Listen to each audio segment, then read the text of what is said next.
ਭਾਰਤੀ ਸੈਨਾ ਵਿੱਚ ਕਈ ਰੈਜੀਮੈਂਟ ਹਨ, ਪਰ ਇੱਕ ਰੈਜੀਮੈਂਟ ਇਵੇਂ ਦੀ ਹੈ ਜੋ ਐਸੇ ਵਕਤ ਵਿੱਚ ਬੁਲਾਈ ਜਾਂਦੀ ਹੈ ਜਦ ਬਾਕੀ ਦੀ ਸੈਨਾ ਬਹੁਤ ਮੁਸ਼ਕਿਲ ਵਿੱਚ ਪੈ ਜਾਵੇ ਅਤੇ ਉਹਨਾਂ ਕੋਲ ਹੋਰ ਕੋਈ ਹੱਲ ਨਾ ਬਚੇ।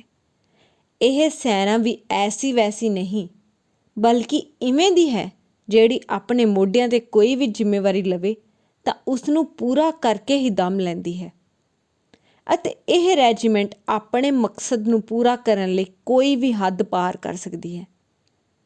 ਅਸੀਂ ਜਿਸ ਰੈਜੀਮੈਂਟ ਬਾਰੇ ਗੱਲ ਕਰ ਰਹੇ ਹਾਂ ਉਹ ਕੋਈ ਆਮ ਰੈਜੀਮੈਂਟ ਨਹੀਂ ਹੈ। ਉਸ ਰੈਜੀਮੈਂਟ ਦਾ ਨਾਮ ਹੈ ਸਿੱਖ ਰੈਜੀਮੈਂਟ, ਜਿਨ੍ਹਾਂ ਨੂੰ 26 ਜਨਵਰੀ ਅਤੇ 15 ਅਗਸਤ ਦੋਵੇਂ ਹੀ ਪਰੇਡਾਂ 'ਤੇ ਸਲਾਮੀ ਦੇਣ ਦਾ ਮੌਕਾ ਮਿਲਦਾ ਹੈ। ਇਹ ਭਾਰਤ ਦੀ ਇਕਲੌਤੀ ਰੈਜੀਮੈਂਟ ਹੈ ਜਿਸ ਨੂੰ ਇਹ ਖਾਸ ਅਹੁਦਾ ਮਿਲਿਆ ਹੋਇਆ ਹੈ।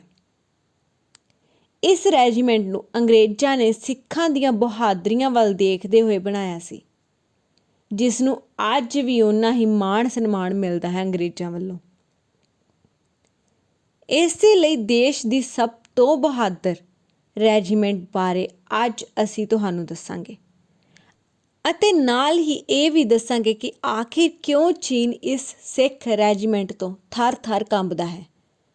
ਇਹਨਾਂ ਤੋਂ ਚੀਨੀ ਸੈਨਿਕ ਕਿਉਂ ਖੌਫ ਖਾਂਦੇ ਹਨ। ਸੋ ਆਖਿਰ ਤੱਕ ਬਣੇ ਰਹੋ ਵੀਡੀਓ ਦੇ ਨਾਲ।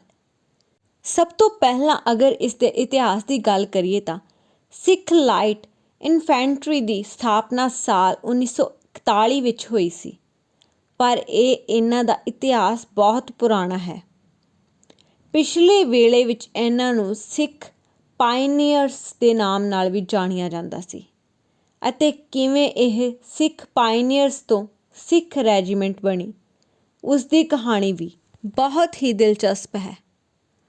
ਅੱਜ ਦੀ ਸਿੱਖ ਲਾਈਟ ਇਨਫੈਂਟਰੀ ਸਿੱਖ ਪਾਇਨੀਅਰਸ ਨੂੰ ਆਪਣਾ ਆਦਰਸ਼ ਜਾਂ ਆਪਣਾ ਗੁਰੂ ਮੰਨਦੀ ਹੈ ਅਤੇ ਸਿੱਖ ਪਾਇਨੀਅਰਸ ਦਾ ਗਠਨ ਅੰਗਰੇਜ਼ਾਂ ਨੇ ਸੰਨ 1857 ਵਿੱਚ ਕੀਤਾ ਸੀ। ਸਾਲ 1857 ਵਿੱਚ ਸਿੱਖ ਪਾਇਨੀਅਰਸ ਦੀ 23ਵੀਂ ਅਤੇ 32ਵੀਂ ਬਟਾਲੀਅਨ ਬਣੀ ਸੀ। ਇਸ ਤੋਂ ਬਾਅਦ ਸੰਨ 1887 ਵਿੱਚ ਸਿੱਖ ਪਾਇਨੀਅਰਸ ਦੀ 3 ਬਟਾਲੀਅਨ ਦਾ ਗਠਨ ਕੀਤਾ ਗਿਆ।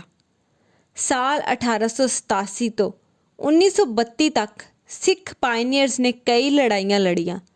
ਉਸ ਤੋਂ ਬਾਅਦ 1932 ਵਿੱਚ ਸਿੱਖ ਪਾਇਨੀਅਰਸ ਨੂੰ ਭੰਗ ਕਰ ਦਿੱਤਾ ਗਿਆ।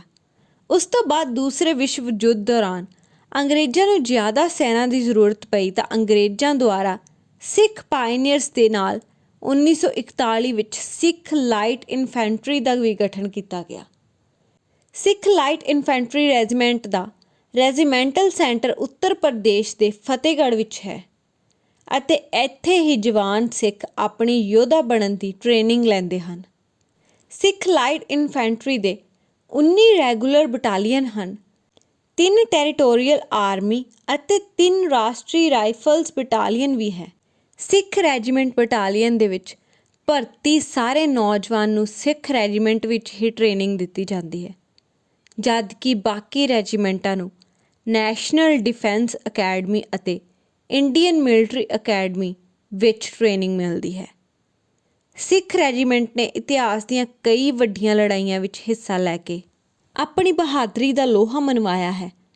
ਪਹਿਲੇ ਅਤੇ ਦੂਸਰੇ ਵਿਸ਼ਵ ਯੁੱਧ ਵਿੱਚ ਸਿੱਖ ਰੈਜੀਮੈਂਟ ਨੇ ਬ੍ਰਿਟਿਸ਼ ਆਰਮੀ ਨਾਲ ਜੰਗ ਵਿੱਚ ਵੀ ਹਿੱਸਾ ਲਿਆ ਸੀ। 1999 ਕਾਰਗਿਲ ਦੀ ਲੜਾਈ ਵਿੱਚ ਪਾਕਿਸਤਾਨ ਦੀ ਸੈਨਾ ਨੂੰ ਹਰਾ ਕੇ ਟਾਈਗਰ ਹਿੱਲ 'ਤੇ ਕਬਜ਼ਾ ਕੀਤਾ ਸੀ। ਇੰਨਾ ਹੀ ਨਹੀਂ ਬਲਕਿ ਟਾਈਗਰ ਹਿੱਲ 'ਤੇ ਦੁਸ਼ਮਣਾਂ ਦੁਆਰਾ ਲਗਾਈ ਗਈ ਅੱਗ ਨੂੰ ਵੀ 8ਵੀਂ ਸਿੱਖ ਬਟਾਲੀਅਨ ਦੇ ਹੀ 3 ਬਹਾਦਰ ਸਿਪਾਹੀਆਂ ਸੁਖਵਿੰਦਰ ਸਿੰਘ, ਰਸਵਿੰਦਰ ਸਿੰਘ, ਜਸਵਿੰਦਰ ਸਿੰਘ ਨੇ ਦੁਸ਼ਮਣਾਂ ਦੇ ਵਿੱਚ ਜਾ ਕੇ ਬੁਝਾਇਆ ਸੀ। ਮਤਲਬ ਕਿ ਜਦ ਉਸ ਵੇਲੇ ਪਾਕਿਸਤਾਨ ਦੀ ਸੈਨਾ ਨੇ ਹਿੱਲ 'ਤੇ ਕਬਜ਼ਾ ਕੀਤਾ ਸੀ ਤਾਂ ਉਸੇ ਹਿੱਲ ਦੀ ਮਦਦ ਨਾਲ ਨੈਸ਼ਨਲ ਹਾਈਵੇ 'ਤੇ ਉਹ ਹਮਲਾ ਕਰਨਾ ਚਾਹ ਰਹੇ ਸਨ ਤਾਂ ਉਸ ਵੇਲੇ ਉਸੇ ਹਿੱਲ 'ਤੇ ਵਾਪਸ ਕਬਜ਼ਾ ਕਰਕੇ ਸਿੱਖ ਰੈਜੀਮੈਂਟ ਨੇ ਕਾਰਗਿਲ ਦੀ ਜੰਗ ਵਿੱਚ ਬਹੁਤ ਵੱਡੀ ਭੂਮਿਕਾ ਨਿਭਾਈ ਸੀ। ਸੋ ਇਸੇ ਵਜ੍ਹਾ ਕਾਰਨ ਜਾਂ ਇਸੇ ਬਹਾਦਰੀ ਕਾਰਨ ਸਿੱਖ ਰੈਜੀਮੈਂਟ ਨੂੰ 14 ਵਿਕਟੋਰੀਆ ਕ੍ਰੋਸ, 2 ਅਸ਼ੋਕ ਚੱਕਰ, 14 ਮਹਾਂਵੀਰ ਚੱਕਰ, 2 ਪਰਮਵੀਰ ਚੱਕਰ, 14 ਕੀਰਤੀ ਚੱਕਰ, 15 ਸ਼ੌਰਯ ਚੱਕਰ, 35 ਸੈਨਾ ਮਾਡਲ, 64 ਵੀਰ ਚੱਕਰ ਅਤੇ 25 ਵਿਸ਼ਿਸ਼ਟ ਸੇਵਾ ਮੈਡਲਾਂ ਨਾਲ ਸਨਮਾਨਿਤ ਕੀਤਾ ਜਾ ਚੁੱਕਿਆ ਹੈ। ਚਲੋ ਹੁਣ ਤੁਹਾਨੂੰ ਦੱਸਦੇ ਹਾਂ ਕਿ ਚੀਨ ਕਿਉਂ ਡਰਦੀ ਹੈ ਸਿੱਖ ਰੈਜੀਮੈਂਟ ਤੋਂ, ਕਿਉਂ ਇਸੇ ਰੈਜੀਮੈਂਟ ਦਾ ਚੀਨੀ ਸੈਨਿਕਾਂ ਨੂੰ ਖੌਫ ਹੈ। ਚੀਨ ਦੀ ਪੀਪਲ ਲਿਬਰੇਸ਼ਨ ਆਰਮੀ ਜਾਣੀ PLA ਅਤੇ ਇੰਡੀਅਨ ਆਰਮੀ ਦੀ ਗਲਵਾਨ ਘਾਟੀ ਵਿੱਚ ਇੱਕ ਝੜਪ ਹੋਈ ਸੀ। ਇਸ ਝੜਪ ਵਿੱਚ 24 ਸਾਲ ਦਾ ਸਿੱਖ ਯੋਧਾ ਗੁਰਤੇਜ ਸਿੰਘ ਸਮੇਤ 4 ਹੋਰ ਸਿੱਖ ਯੋਧਿਆਂ ਨੇ ਵੀ ਬਹਾਦਰੀ ਨਾਲ ਚੀਨ ਦਾ ਸਾਹਮਣਾ ਕੀਤਾ। ਇੱਥੇ ਐਕਸਪਰਟ ਇਹ ਵੀ ਦੱਸਦੇ ਹਨ ਕਿ ਉਹਨਾਂ ਅਨੁਸਾਰ ਗਲਵਾਨ ਵਿੱਚ ਸਿੱਖ ਸੈਨਿਕਾਂ ਦੀ ਵਜ੍ਹਾ ਨਾਲ ਹੀ ਚੀਨੀ ਸੈਨਿਕਾਂ ਦੇ ਪੈਰ ਪਿਛਾਂਹ ਵੱਲ ਮੁੜ ਗਏ ਸਨ। ਉਹਨਾਂ ਨੂੰ ਭੱਜਣਾ ਪੈ ਗਿਆ ਸੀ ਵਾਪਿਸ। ਚੀਨ ਅੱਜ ਵੀ ਭਾਰਤ ਦੀ ਸਿੱਖ ਰੈਜੀਮੈਂਟ ਦੇ ਯੋਧਿਆਂ ਤੋਂ ਡਰਦਾ ਹੈ ਅਤੇ ਇਸ ਡਰ ਦੀ ਵਜ੍ਹਾ ਵੀ ਕਰੀਬ 1 ਸਦੀ ਪੁਰਾਣੀ ਹੈ। ਸੁਸੂਲ ਜਾਨੀ ਚੀਨੀ ਸੀਮਾ ਦੇ ਕੋਲ ਭਾਰਤ ਦੇ ਹਿੱਸੇ ਦੇ ਸੈਨਾ ਦੇ ਬ੍ਰਿਗੇਡ ਹੈੱਡਕੁਆਰਟਰ ਦੇ ਮੈਸ ਤੇ ਅੱਜ ਵੀ ਲਾਫਿੰਗ ਬੁੱਧਾ ਦੀ ਇੱਕ ਸੋਨੇ ਦੀ ਮੂਰਤੀ ਰੱਖੀ ਹੋਈ ਹੈ। ਇਸ ਮੂਰਤੀ ਦੀ ਗੱਲ ਅਸੀਂ ਇਸ ਲਈ ਕਰ ਰਹੇ ਹਾਂ ਕਿਉਂਕਿ ਕਹਿੰਦੇ ਹਨ ਕਿ ਇਸ ਮੂਰਤੀ ਨੂੰ ਵੀ 1 ਸਦੀ ਪਹਿਲਾਂ ਸਿੱਖ ਰੈਜੀਮੈਂਟ ਨੇ ਹੀ ਜ਼ਬਤ ਕੀਤਾ ਸੀ, ਉਹ ਵੀ ਚੀਨ ਵਿੱਚ ਵੜ ਕੇ।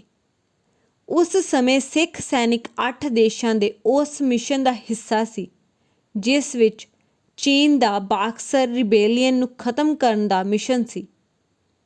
ਇਹ ਰਿਬੇਲੀਅਨ ਗਰੁੱਪ ਚੀਨ ਦੇ ਜਵਾਨ, ਕਿਸਾਨਾਂ ਅਤੇ ਮਜ਼ਦੂਰਾਂ ਦਾ ਸੰਗਠਨ ਸੀ ਜਿਸ ਨੂੰ ਵਿਦੇਸ਼ੀ ਪ੍ਰਭਾਵ ਨੂੰ ਖਤਮ ਕਰਨ ਦੇ ਆਦੇਸ਼ ਨਾਲ ਤਿਆਰ ਕੀਤਾ ਗਿਆ ਸੀ।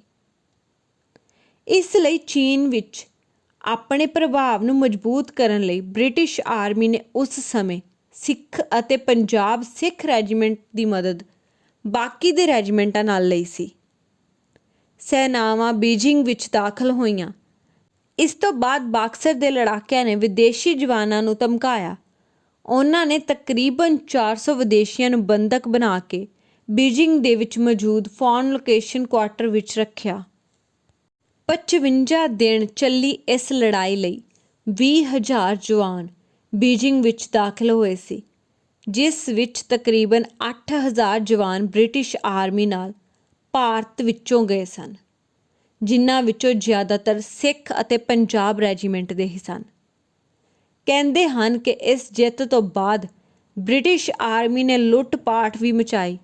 ਰੂਸ ਅਤੇ ਫਰਾਂਸ ਦੀ ਆਰਮੀ ਨੇ ਉੱਥੋਂ ਦੇ ਨਾਗਰਿਕਾਂ ਦੀ ਹੱਤਿਆ ਕਰਨੀ ਸ਼ੁਰੂ ਕਰ ਦਿੱਤੀ ਤੇ ਉੱਥੇ ਹੀ ਕੁਝ ਲੋਕਾਂ ਨੇ ਮਹਿਲਾਵਾਂ ਨਾਲ ਦੁਰਵਿਹਾਰ ਵੀ ਕਰਨਾ ਸ਼ੁਰੂ ਕੀਤਾ।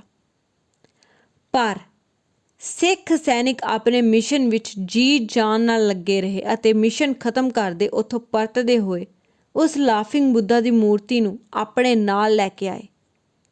ਇਸ ਤੋਂ ਬਾਅਦ ਚੀਨੀ ਸੈਨਿਕਾਂ ਜਾਂ ਚੀਨ ਵਿੱਚ ਸਿੱਖ ਸੈਨਿਕਾਂ ਲਈ ਇੱਕ ਅਲੱਗ ਹੀ ਖੌਫ ਦੇਖਣ ਨੂੰ ਮਿਲਦਾ ਹੈ।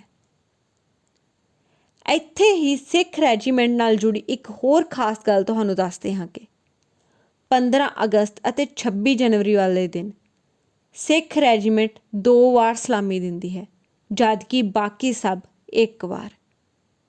ਸਿੱਖ ਰੈਜੀਮੈਂਟ ਦੀ ਟੁਕੜੀ ਗੁਰਦੁਆਰਾ ਸੀਸ-ਗੰਜ ਸਾਹਿਬ ਤੋਂ ਹੋ ਕੇ ਗੁਜ਼ਰਦੀ ਹੈ ਅਤੇ ਉੱਥੇ ਸਿੱਖ ਰੈਜੀਮੈਂਟ ਸਿੱਖਾਂ ਦੇ 9ਵੇਂ ਗੁਰੂ ਸ਼੍ਰੀ ਗੁਰੂ ਤੇਗ ਬਹਾਦਰ ਜੀ ਦੀ ਬਹਾਦਰੀ ਨੂੰ ਵੀ ਨਮਨ ਕਰਦੀ ਹੈ ਅਤੇ ਉਹਨਾਂ ਦੀ ਸ਼ਾਨ ਵਿੱਚ ਆਪਣੀਆਂ ਤਲਵਾਰਾਂ ਨੂੰ ਹੇਠਾਂ ਝੁਕਾ ਕੇ ਉਹਨਾਂ ਨੂੰ ਨਮਨ ਕਰਦੀ ਹੈ ਅਤੇ ਉੱਥੋਂ ਦੀ ਗੁਰਦੁਆਰਾ ਕਮੇਟੀ ਵੀ ਸਿੱਖਾਂ ਉੱਤੇ ਫੁੱਲਾਂ ਦੀ ਵਰਖਾ ਕਰਦੀ ਹੈ।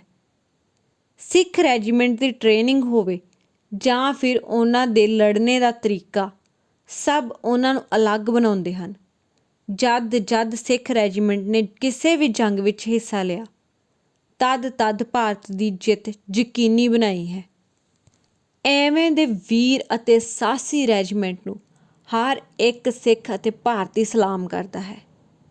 ਇੱਕ ਸਭ ਤੋਂ ਖਾਸ ਗੱਲ ਹੋਰ, ਜਿੰਨਾ ਮਰਜ਼ੀ ਔਖਾ ਜਾਂ ਖਤਰਨਾਕ ਕੰਮ ਹੋਵੇ, ਚੜ੍ਹਦੀ ਕਲਾ ਦੇ ਜੈਕਾਰੇ ਲਗਾ ਕੇ ਅੱਗੇ ਵਧਦੇ ਹਨ।